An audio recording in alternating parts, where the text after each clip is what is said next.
get right back into the 9/11 show. So we're going to talk one last thing before we actually get into the evidence. This is the day before 9/11. We're going to listen to Donald Rumsfeld speak, and I think there's a little bit of narration. I got this video from YouTube. So this is going to be track 14. We're going to listen to Donald Rumsfeld speak the day before 9/11 on September 10th.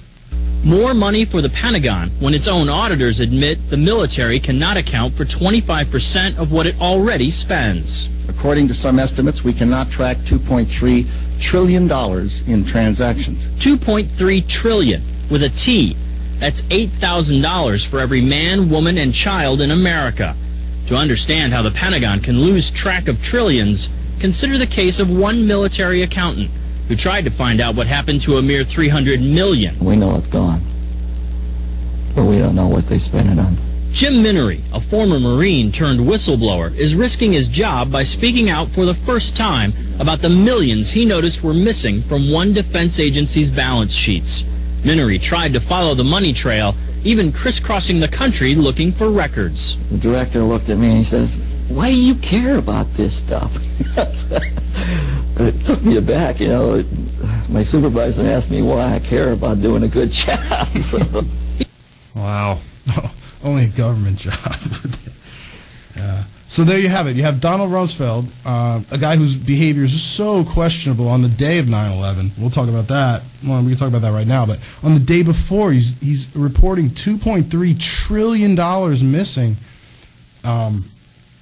That's pretty big stuff. I mean, and no one said the T word back in 2001. I mean, trillions.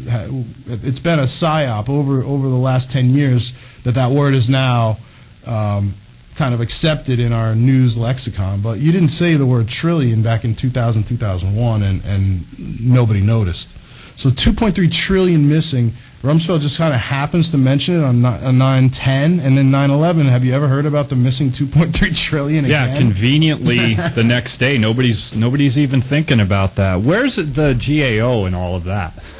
Yeah, it's ridiculous. I think it's also significant that the Security and Exchange Commission, which probably would have had a lot of investigation ability, or maybe even was beginning an investigation on that 2.3 trillion, was significantly, noticeably, I believe they were on the 8th floor of Building 7 in the World Trade Center. That just happened to be one of the floors where the significant fires were filmed and stuff. Sure. So anyway, there's Rumsfeld the day before announcing funniness from the powers that be, and on the next day, 9/11 occurs, and you never hear about that missing money again. So now I think is a good point to actually. I've got some legitimate points about things that happened on 9/11. Back to the 9/11 truth movement, as far as waking people up for the initial time. If that person on the street, if I was to go up to you and say, "Hey, you know, you're interested in some literature, a free DVD about 9/11," and we were to start talking for the very first time, the topic that I would bring up is Building 7.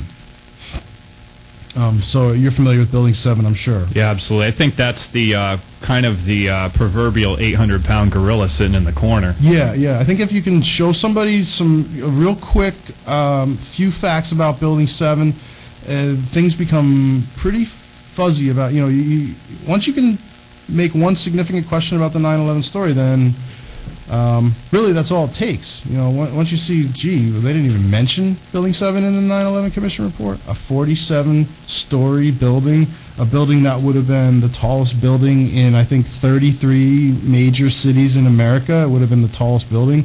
You know, in a place like Philadelphia where I used to do 9/11 Truth, it would have been, you know, one of the buildings that you see in the skyline. But anyway, so Building 7 falls at 5:20 in the evening on 9/11.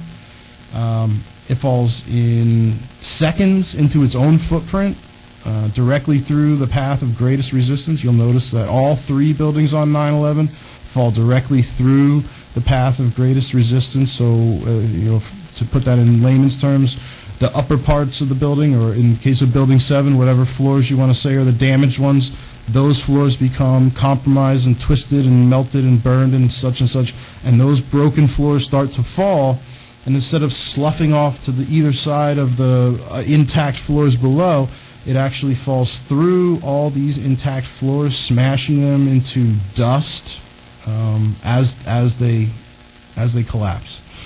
So what we're going to talk about is Building 7, again, a 47-story building, falls into its own footprint. It was not hit by any kind of a plane. It was hit, through different reports explain different levels of debris, but it was hit by debris.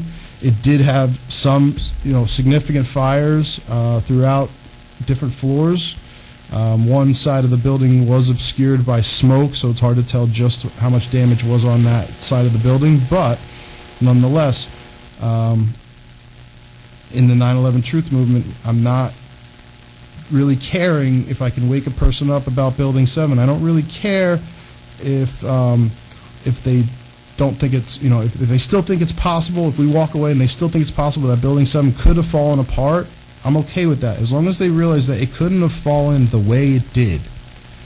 The event would have been much slower. You would have seen, chunks of the building falling off here and there, or maybe, parts of, and this would have, again, we're talking a little bit beyond it, but this would have been true for all 3 towers that fell.